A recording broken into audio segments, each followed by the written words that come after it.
Alright, what's going on, guys? Trev back again, here to bring you another video. This one's going to be doing our weekly review for this week's episode of The Walking Dead Season 11. This is now for episode 12. It is called The Lucky Ones.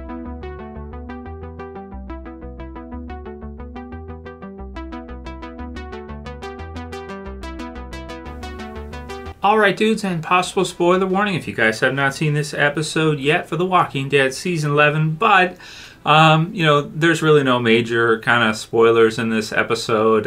There's no major character deaths or anything like that, so don't worry about it if you haven't seen it yet on AMC Premiere, AMC Plus. It's all good. You can still watch this review because I'll give away the plot, but it's not really like anything to where, it's anything too crazy happened in this episode. So, pretty much for this episode, we have a couple different points of view going on here. We get to see, kind of what's going on with everybody post-Reapers, post part of them joining with the Commonwealth. We get to see Alexandria again. We get to see Hilltop, and we actually get to see Oceanside, which some people were asking about, like, where's Oceanside? What's going on with Oceanside? And because we haven't seen it, we don't really have any point of view characters at Oceanside that would lead to us having episodes there or anything like that, thankfully, because I don't think they'd be very good. We can see in this episode that in the time where we've been doing all the joining Commonwealth stuff and everything else that's going on, we basically have Aaron, who is in charge of Alexandria. We have Maggie, who is in charge of the Hilltop. And then we also have Rachel, who is in charge, it seems, for Oceanside. So we have the three. And in the preview for this episode, there may be another community of, of people that may join with. So we kind of have we have the Commonwealth, which we've seen over 50,000 people there. And then, so huge, you got Daryl, you got Mercer, you got everybody there. A lot of our key survivors are there now, Eugene and, many of the others. And then we have, so that's one section, and then we have kind of the joint communities. So we have the Commonwealth, we have the joint communities, and in this episode, Lance kind of gets confirmation that Alexandria has joined with the Commonwealth. So they have, become part of the Commonwealth, sort of. So now we kind of have Commonwealth with Alexandria as part of it. And then we have, Oceanside standing with Maggie. So Maggie and the Hilltop being the outside groups that are joined together, those two, and not part of the overall Commonwealth here. So this episode, The Lucky Ones, I feel like it's just an okay episode. It's, the fourth episode of part 2 of The Walking Dead Season 11. So, we're not looking to see anything too crazy or anything too major in this episode. I feel like episode 9, the final battle with the Reapers with Maggie, that was your episode if you were looking for a really awesome episode with lots of action and battles and whatnot with the Reapers, and a great spotlight episode for Maggie. There's a couple of characters in this one that stand out. This is kind of like a Lance episode, sort of, and I did like Lance in this one. He's starting to grow on me. Lance Hornsby is starting to kind of become more fun. Now, I liked him in the comic book series, and after seeing this episode, I have to say that I do like him in the TV series as well. He's definitely a different kind of character, as is Pamela. But it's not to say that they're useless either. We can see them in this episode. I was actually a little bit surprised. A walker with a shotgun that she has, which is pretty awesome. And so we do get the sense that even though they're political characters, they're like politician characters in the Commonwealth with 50,000 people there, they also are not so, averse from the outside world. They're not so separated off from the outside world that they aren't also kind of formidable. Because we have to keep in mind, we see Maggie in this episode with the Hilltop survivors and the people that are still with her and are loyal to her. And they're barely scraping by. They're eating whatever they can find, and life is really tough for them. Walkers come through, and they have to, kill them by hand.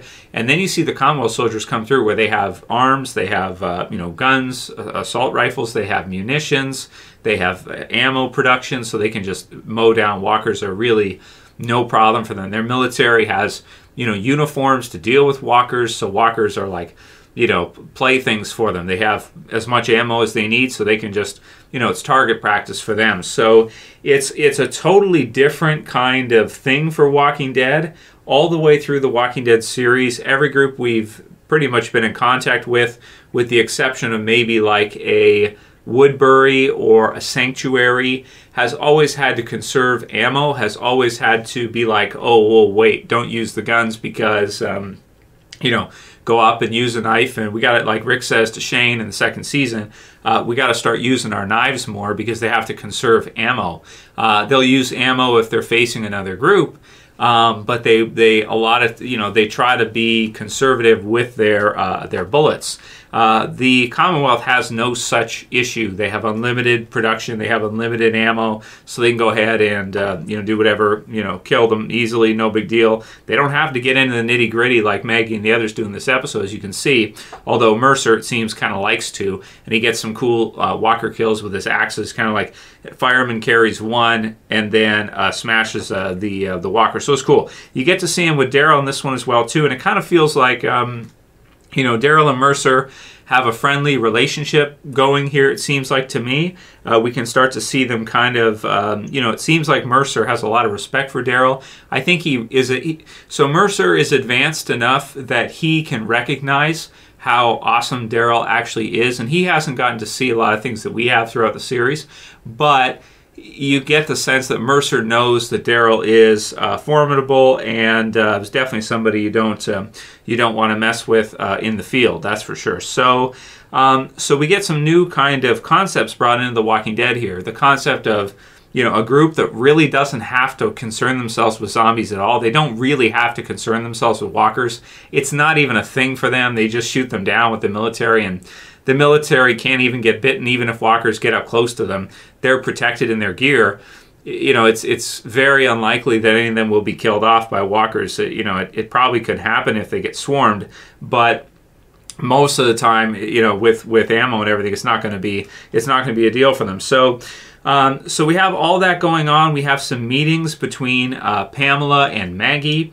We have Lance meeting with Aaron, Pamela meeting at the Oceanside with Rachel. It seems like Pamela likes the Oceanside. It could be like a cool vacation spot maybe for Commonwealth people. So that's something that she, that's an attractive spot to have if you want to, have like a Oceanside, a beach type of colony there that you can go to and have some good vacations and whatnot with, go fishing and stuff. It seems like it's a new thing for the Commonwealth, so that could be kind of cool for them to have that. So she sees some value here, but it really feels like Lance is the one who's pushing for this. Lance is the one who wants to do this, and maybe it's because Lance sees an opportunity here to gain a little bit more power, whether or not they do an election for some of these communities, or if they allow the current leadership there to kind of continue. I guess for now it's just with Alexandria, but we do get the sense that it kind of feels like Maggie and the Oceanside will kind of have to join, in that Diane decides in this episode that she's actually going to leave Maggie. So she's not going to stay with Maggie. She respects Maggie. We get the sense that they have a really strong bond, but Diane's saying this one, you know what, they have food. It's safe there. They have, forget it. This is it. Like, we've been looking for a safe place to live. We've been looking for, food being available. And if you have to work there, if you have to have a job that you do, okay, fair enough. She would much rather go and do that than, stay at the hilltop and try to rebuild this place and just scrape bottom. It's so hard for them. So you can understand why she decides to do it. But Maggie, it does seem, is kind of crushed by this, that she decides to go and kind of leave Maggie. We don't know how many people Maggie still has at the hilltop with her. We don't know how many are at the Oceanside right now. But, it's a small group in compared to this huge 50,000 plus, and adding Alexandria to it, of the Commonwealth. So very quickly, our groups and the Walking Dead series is becoming part of the Commonwealth. before too long. We get the stuff with Eugene at the Commonwealth, getting to know the real Stephanie that he had talked to on the radio, and we find out that her name is Maxine. I think they had already kind of shown that, but we haven't discussed it, so there's that. She is the sister of Mercer, which I think is really good because Mercer is a very important person at the Commonwealth. So you could have, if something happens, if Eugene is in a relationship with Max, then maybe she can talk her brother into joy. You kind of get the sense that Mercer is kind of already getting close to Daryl, and if Eugene is with his sister, then it helps the group as a small entity, as part of the Commonwealth there. So there's that. We have Daryl, who's basically acting like a soldier, following orders.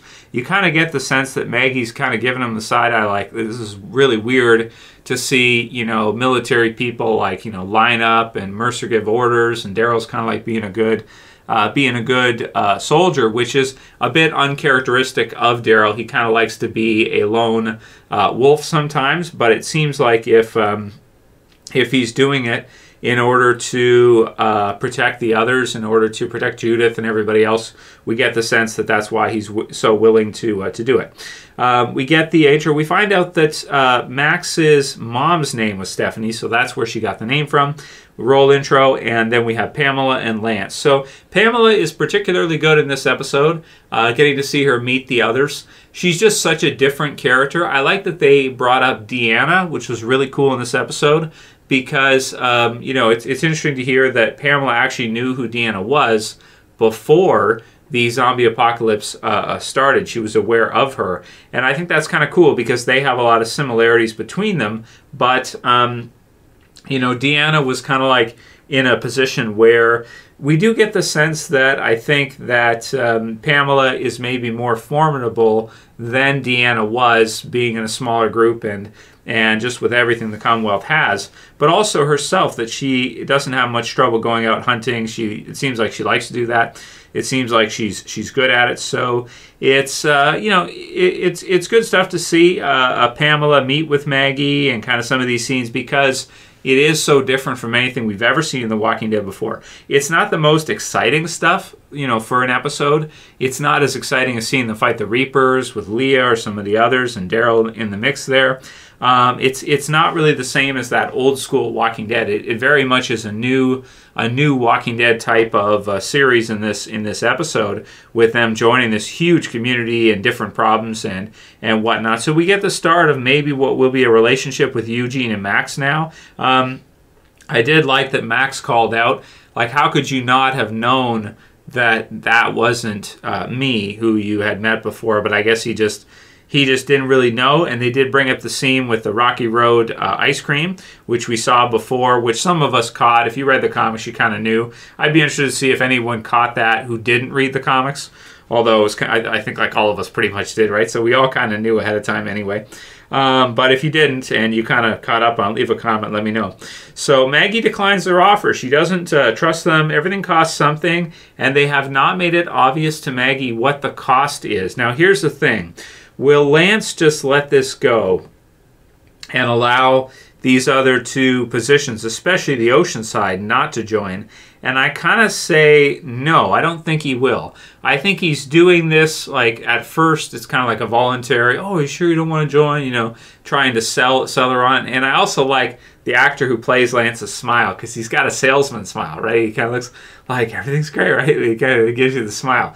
Classic sales guy smile, 100%, right? He's just like, he's smiling at you. You know that if things were not good, he wouldn't tell you anyway, because he's that type of person. So there's really no reason to ask him, because he's just going to tell you what he thinks you want him, what he thinks you want to hear. That's what he's going to do, because that's just how he is. So don't expect him to do otherwise. But I like Lance as kind of like an untrustworthy villain type of character in this one, sort of.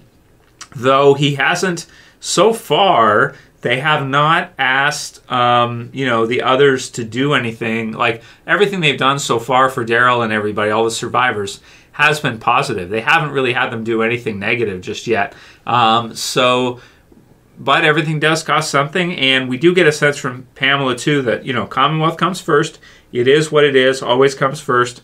So it's, you know, putting that above everything else. And she doesn't want Lance to get too attached to these communities or whatnot. If something doesn't work or something, if it's not beneficial for them, she's going to pull the plug, it seems like. Or at least she doesn't seem totally sold on it. And, you know, maybe she feels like it's not worth her time or something like that. You know, just based on the numbers and stuff, there aren't that many survivors there, and some of them don't want to join, so it's like, yeah, a little bit tricky. So we did get a scene also with Rosita and Eugene, which was a good one, where he kind of reveals that Stephanie had broke up with him, that kind of thing. So that's good. I like that scene. And I think that's most of what I want to say about it. It's kind of a Maggie episode to a degree, but it's mostly a Lance episode with Pamela as well. But this is kind of the first episode where we get to see much with Pamela, so I think that's really good.